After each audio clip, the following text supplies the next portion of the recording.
नमस्कार। स्टैंडर्ड 8 विषय हिंदी, कविता नंबर 1 तेरी है जमीन। इसका साहित्य प्रकार है प्रार्थना गीत और यह गीत द बर्निंग ट्रेन फिल्म से लिया गया है। सबसे पहले हम विषय प्रवेश करेंगे। तो जब इस दुनिया के अंदर हमारे ऊपर दुख आ जाता है, संकट में फंस जाते हैं, तब हमें ईश्वर की याद आती है। उसे छुटकारा पाने के लिए, उस संकट, उस दुख से छुटकारा पाने के लिए हम ईश्वर को याद करते हैं, क्योंकि ईश्वर सर्वशक्तिमान है और दयालु है। तो आज हम उसके बारे में चर्चा करेंगे। तेरी है जमीन, तेरी है जमीन, तेरा आसमान। कहने का मतलब कि जमीन से लेकर आसमान तक सब कुछ तेरा है। तू बड़ा मेहरबान, मेहरबान शब्द यहाँ पे दिया है। मेहरबान यानी कृपालु, दयालु। तू बख्शिश कर, बख्शिश, बख्शिश का क्या अर्थ होगा? माफ करना। वैसे तो भेंट और उपहार होता है, पर यहाँ पे कविता के अंदर हमें माफ करना, बख्श देना, उसी अर्थ में लेना है। तेरी है जमीन, तेरा आसमान, तू बड़ा मेहरबान, तू बख्शिश कर।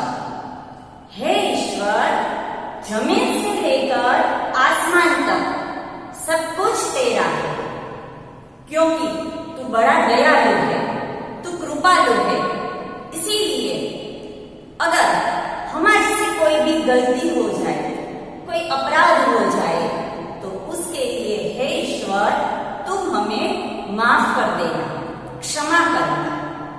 आगे देखिए, सभी का है तू, सभी तेरे, कि तू सभी का है।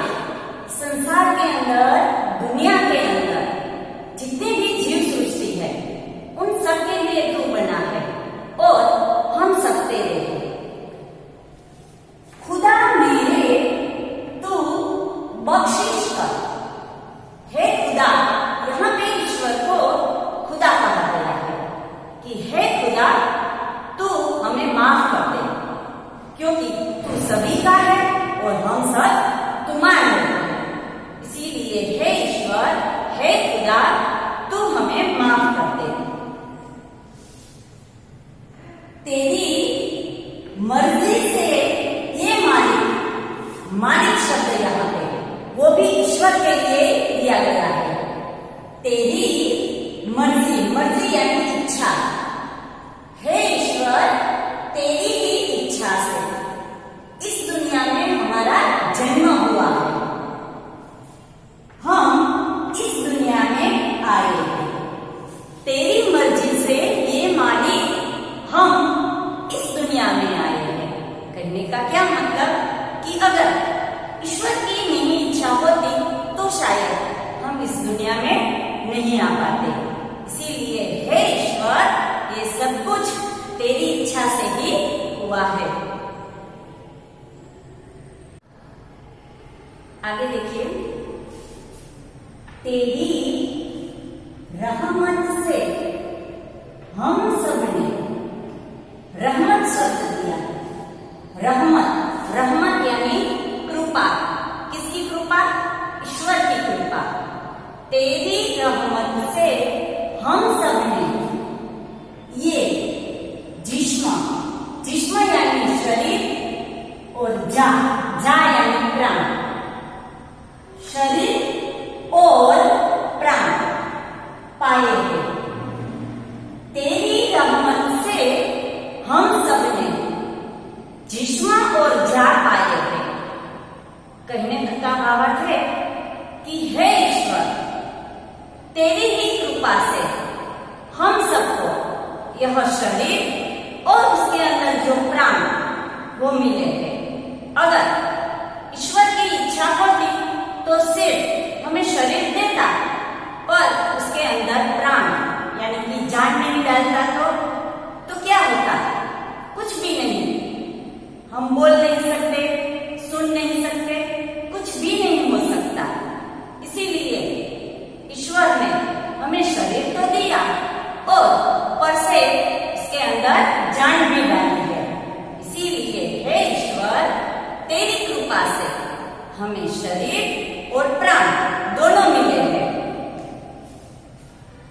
तो अपनी नजर हम पर रखना कि हमेशा ईश्वर नजर यानी कि कृपा दृष्टि, हे ईश्वर तू हमेशा हमारे ऊपर अपनी नजर रखना, कृपा दृष्टि रखना, कभी भी हमारे ऊपर से नजर नहीं हटानी है कि हे ईश्वर हमेशा तू कृपा दृष्टि बनाए रखना।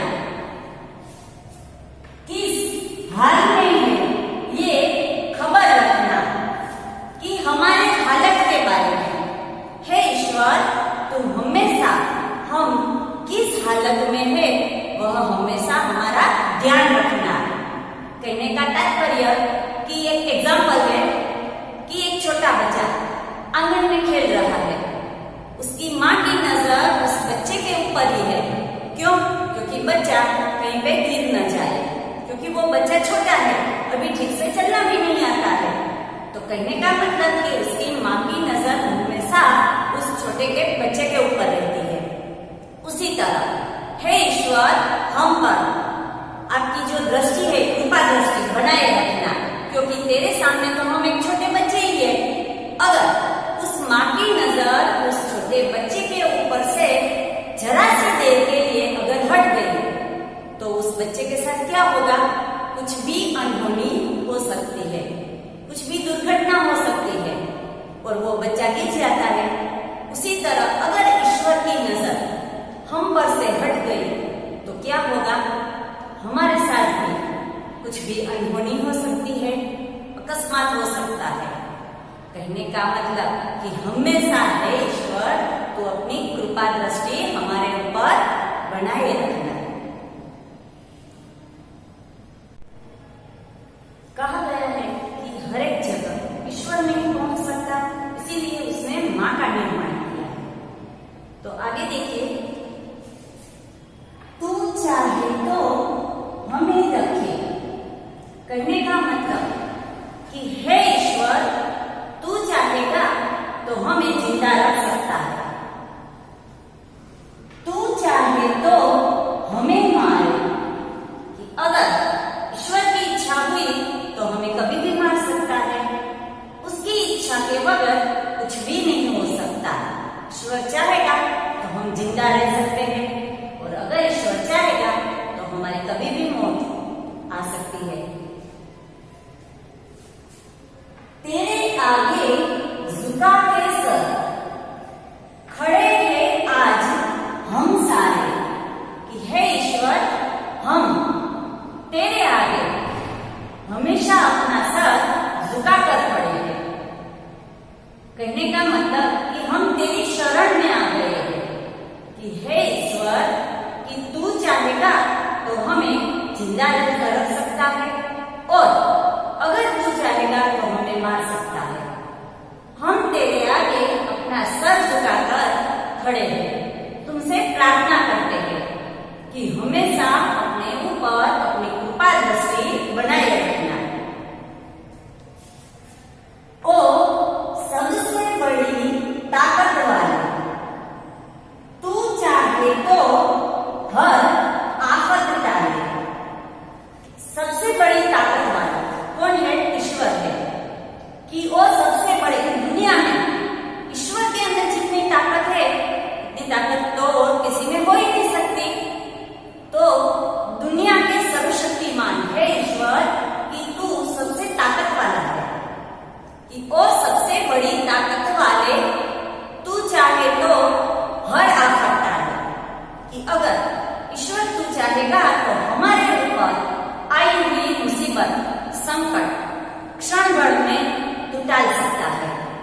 कहने का मतलब कि ईश्वर की इच्छा के बगैर कुछ भी नहीं हो सकता। ईश्वर की इच्छा से ही हमारा जन्म हुआ, ईश्वर की इच्छा से ही हमारी मृत्यु आ सकती है। उसमें हमारी या अपनी माँ की कुछ भी नहीं चलती। कहने का मतलब कि ये सब कुछ पूरी दुनिया चलाने वाला सिर्फ ईश्वर ही है। इसीलिए कहा गया है कि तेरी है जमीन, तेरा आसमान, तू बड़ा मेहरबा, तू बख्शिश कर। है ईश्वर, जमीन से लेकर आसमान तक सब कुछ तेरा है। तू बड़ा कृपालु है, इसीलिए हमारे अपराधों को तू हमें माफ कर दे, हमें बख्श दे। ये हमने यहाँ पे कविता का सरल भावार्थ जो था वह समझ लिया। अब हम आगे उसके शब्दार्थ की चर्चा करेंगे। अब हम शब्दार्थ देखेंगे। सबसे पहले बख्शिश, उसका अर्थ है भेंट, उपहार, क्षमा करना। कविता के अंदर भेंट और उपहार उन दोनों का अर्थ नहीं लेना है, बल्कि हमें यहाँ पे क्षमा करना, बख्शना यानी क्षमा करना, माफ करना, उसी अर्थ में लिया है। मालिक, स्वामी, ईश्वर, रहमत, कृपा, आफत, मुश्किल, संकट, मेहरबा। ह के ऊपर मात्रा नहीं है। अगर ह के ऊपर मात्रा है तो गुजराती शब्द हो जाएगा, इसीलिए यहाँ पे मेहरबा, कृपालु, दयालु, जिस्म, शरीर,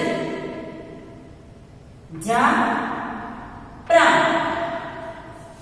ये जो सारे शब्द कविता के अंदर दिए हुए थे। अब हम ग्रामर को यानी कि व्याकरण की चर्चा करेंगे। उसके अंदर टॉपिक है वचन। वचन के दो प्रकार होते हैं, एक वचन, बहुवचन।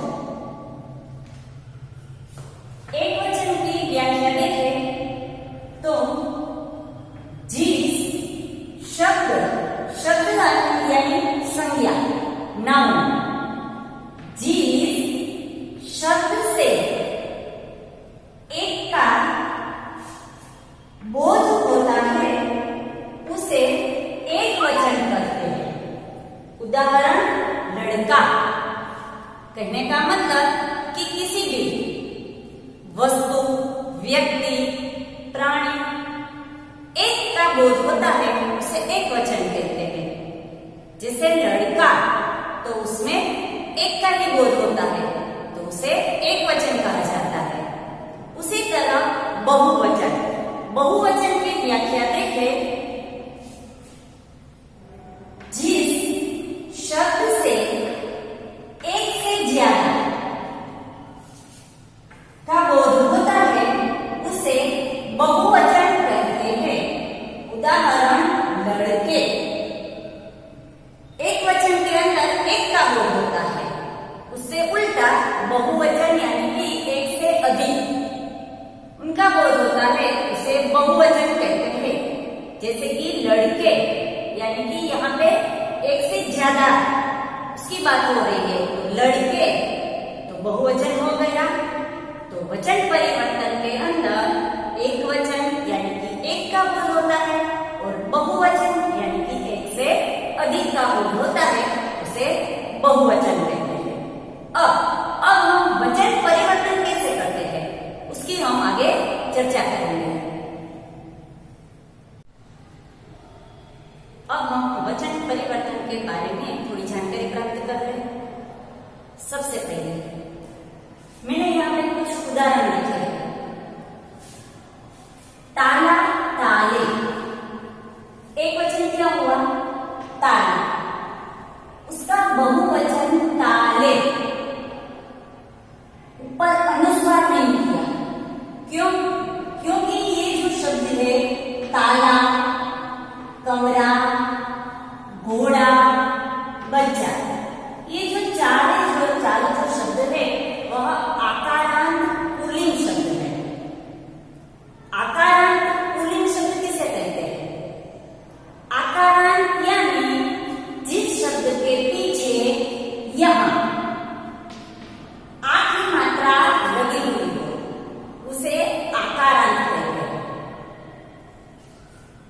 ताला, कमरा, घोड़ा, बच्चा। पुल्लिंग शब्द तो है ही और चारों के चारों शब्द आकारांत है क्योंकि आ की मात्रा लगी हुई है, इसीलिए उसे आकारांत पुल्लिंग कहते हैं। अब जब कोई भी आकारांत पुल्लिंग शब्द उसका एक वचन से बहुवचन करने पर ताला, ताले, तो पर कभी हमें अनुस्वार नहीं करना है क्योंकि उसके पीछे आ की मात्रा लगी हुई है, इसीलिए। तो यहाँ पे आ की मात्रा है, इसीलिए ताले, कमरा, कमरे आ की मात्रा है, इसीलिए यहाँ पर भी लोट नहीं आएगा, यानी कि अनुस्वार नहीं आएगा। घोड़ा, घोड़े, अनुस्वार नहीं किया है। बच्चा, बच्चे, यहाँ पर भी अनुस्वार नहीं है क्योंकि ये जो सारे शब्द है वह आकारांत पुल्लिंग शब्द है। इसीलिए हमेशा याद रखना है कि जब भी एक वचन में से बहुवचन करे तो यह बात हमें ध्यान रखनी है कि वह आकारांत पुल्लिंग शब्द है, तो हमें ऊपर अनुस्वार नहीं करना है।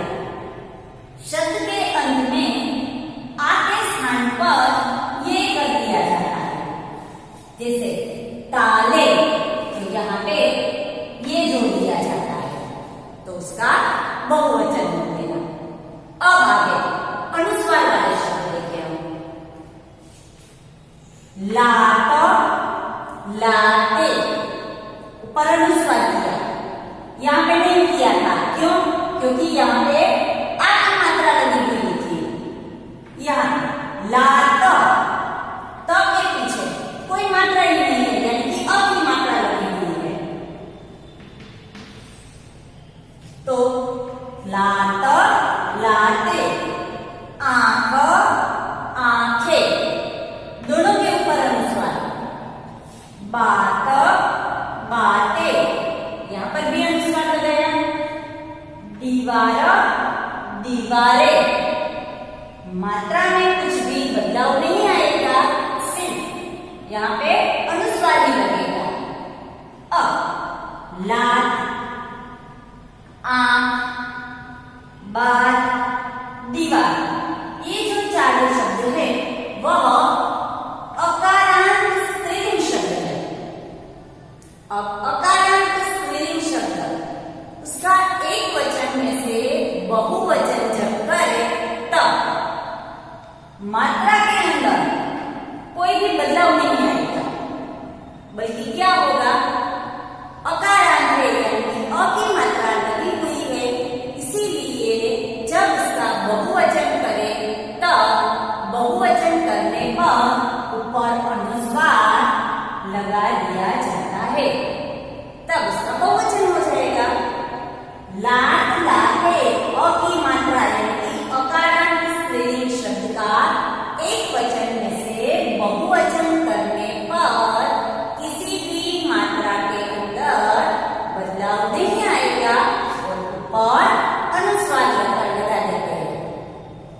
तो यहाँ पे अंत में यानी कि एक वचन उसके अंत में चंद्र बिंदी वाला ये लाते, चंद्र बिंदी वाला ये जोड़ दिया जाता है।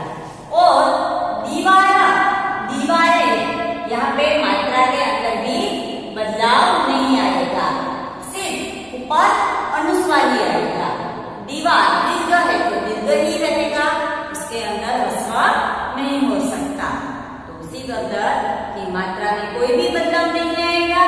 और एक वचन में से बहुवचन करने पर हमेशा याद रखना है कि अ की मात्रा यानी कि अकारांत स्त्रीलिंग शब्द का बहुवचन करने पर हमेशा ऊपर अनुस्वार लगाना है। अब तक हमने आकारांत पुल्लिंग शब्द और अकारांत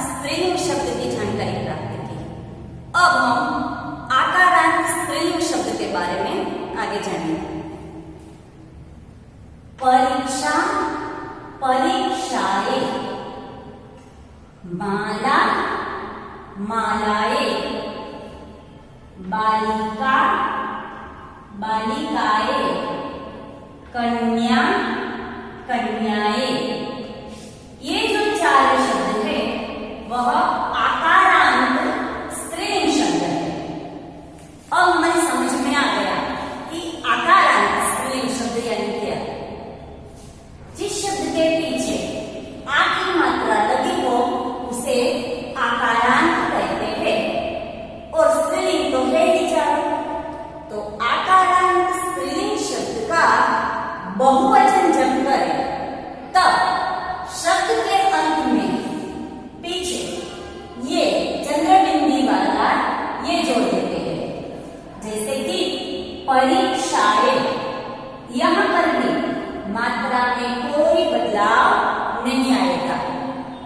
परीक्षा दीर्घ है तो दीर्घ ही रहेगा।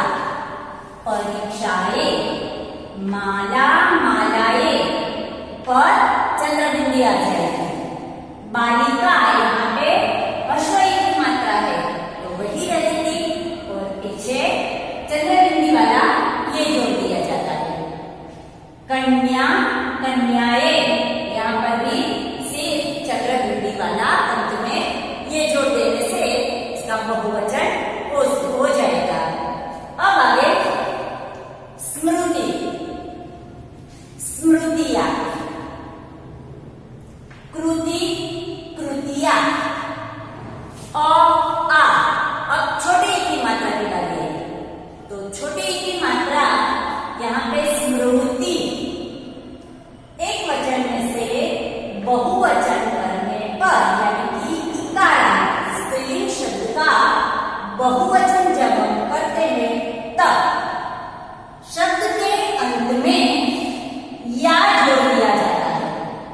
जैसे कि आप देख रहे हो स्मृति, स्मृतियां, यहाँ पे हमने या जोड़ दिया और उसकी मात्रा वही है छोटी की मात्रा।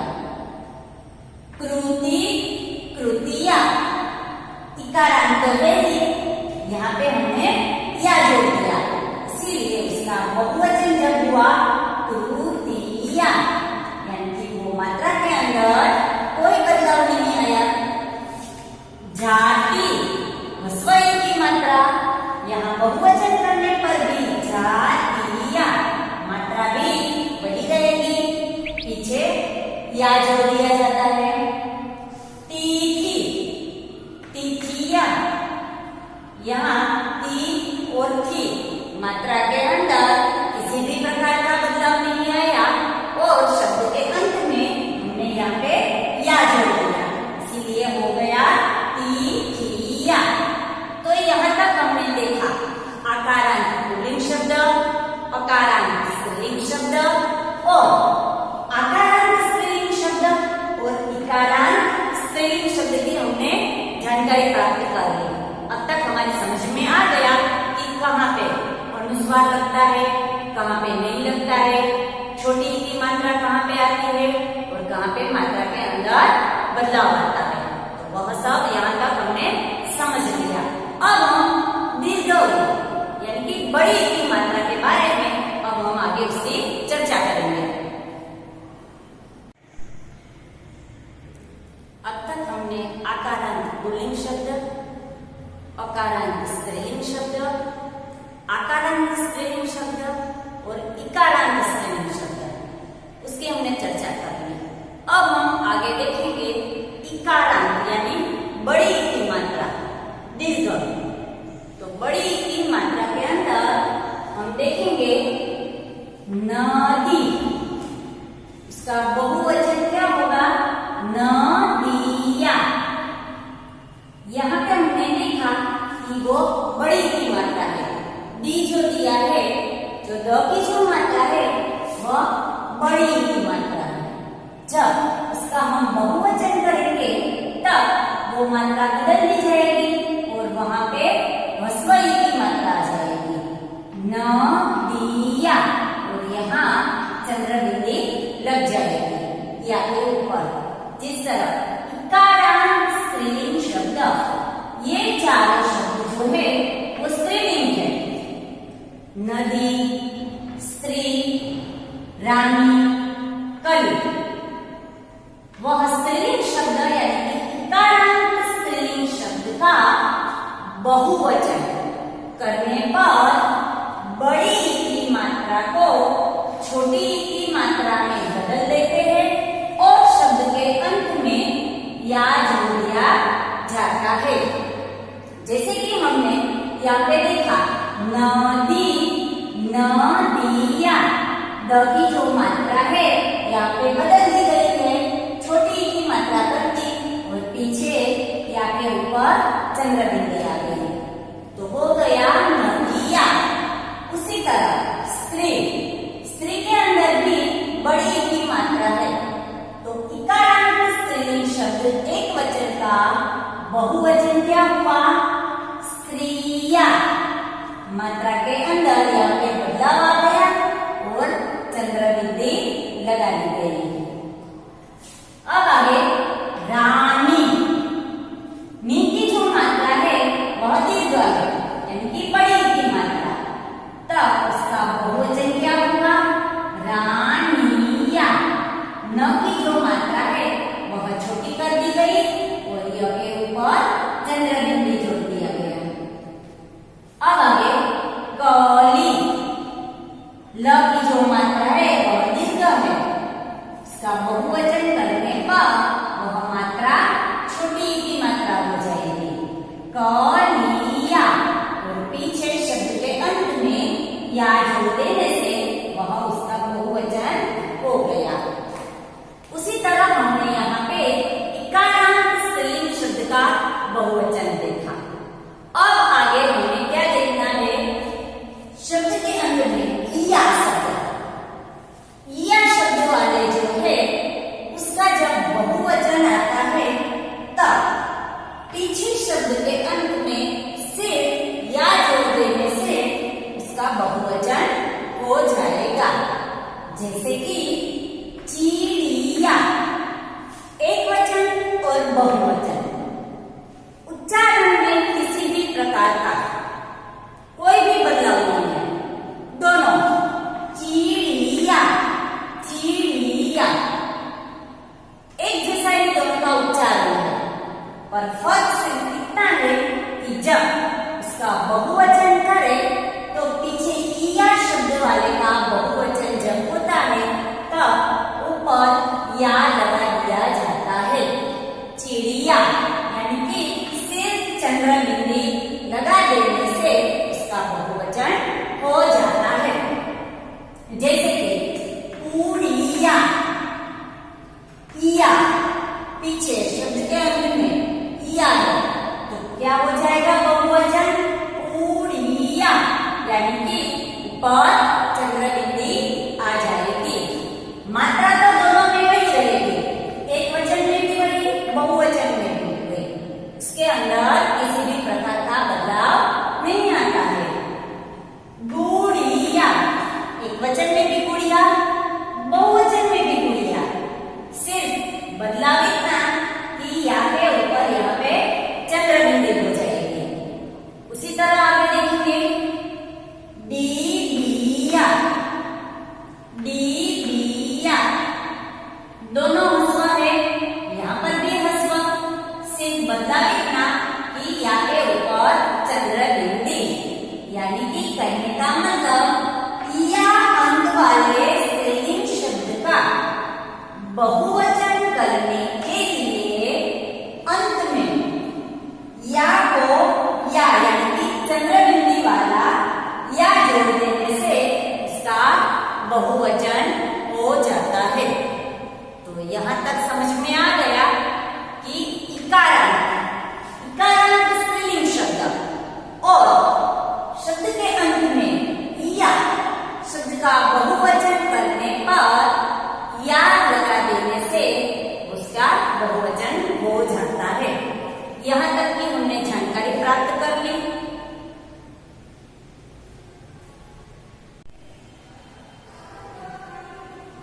अब हम उकारांत स्त्रीलिंग शब्द देखेंगे। जैसे कि वस्तु, वस्तुओं की मात्रा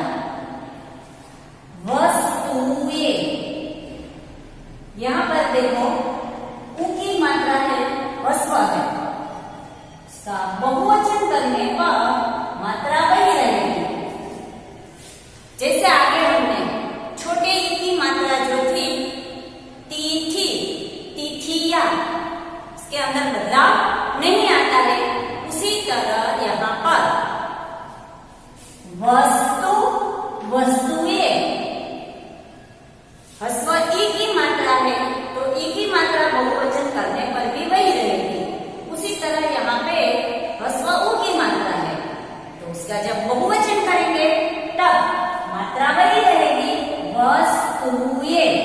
सिर्फ शब्द के अंत में उ को ये कर देते हैं। यहाँ पे वस्तु उ का उच्चारण हुआ तो अंत में क्या हो जाएगा? चंद्र बिंदी वाला ये। इसीलिए उकारांत स्त्रीलिंग शब्द में जब हम उसका बहुवचन करें तब उ की जगह वहां पे ये जोड़ देने से उसका बहुवचन हो जाता है। वस्तु वस्तुएं, ऋतु ऋतुएं।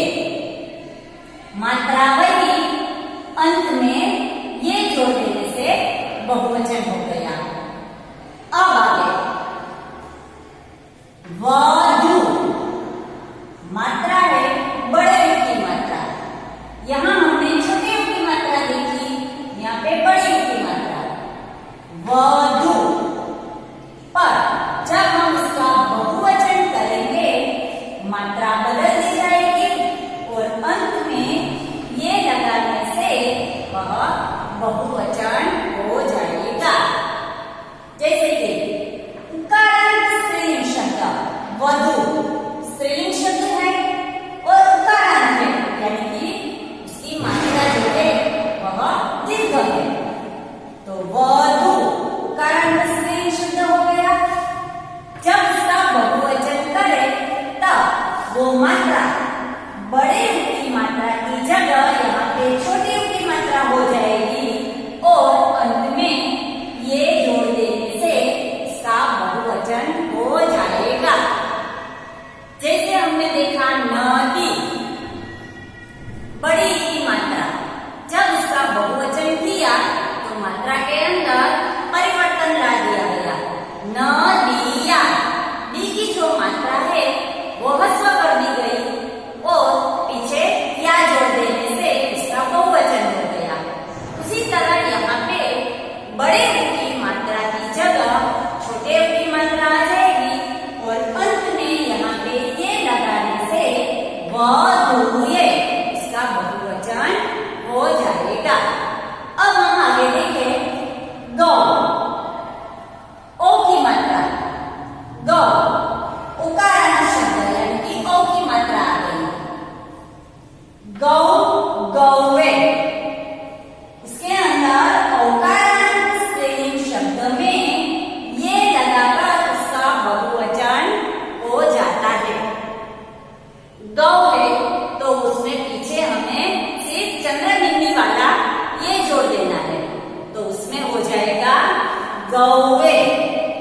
इसीलिए याद रखना है कि ओकारांत स्त्रीलिंग शब्द का बहुवचन करें तब शब्द के अंत में ये जोड़ देने से इसका बहुवचन हो जाता है। अब तक हमने अ, आ, ई, उ सारी और औ सारी मात्रा हमने देखी। कहाँ पे अनुस्वार आता है, कहाँ पे नहीं। तो फिर से एक बार उसका पुनरावर्तन करके देख ले। ताला, तो क्या है वह? आकारांत पुल्लिंग शब्द है। जब उसका हम बहुवचन करेंगे तो ताले हो जाएगा, यानी कि उसमें अनुस्वार नहीं आएगा क्योंकि आ की मात्रा लगी हुई है। उसी तरह लड़का, लड़के, ऊपर अनुस्वार नहीं आता है। अब आगे देखेंगे किताब, किताबें, ब के पीछे अ की मात्रा लगी हुई है। इसीलिए अकारांत स्त्रीलिंग शब्द में जब उसका बहुवचन करेंगे तब ऊपर अनुस्वार लगा देने से वह बहुवचन हो जाता है। किताब, किताबें बहुवचन हो गया और ऊपर अनुस्वार लगा दिया। अब आगे ह्रस्व ई, तिथि, तिथिया, सिर्फ हमें या जोड़ देना है। छोटी ई की मात्रा है तो छोटी ई की मात्रा ही रहेगी, सिर्फ पीछे या जोड़ देने से उसका बहुवचन हो जाता है।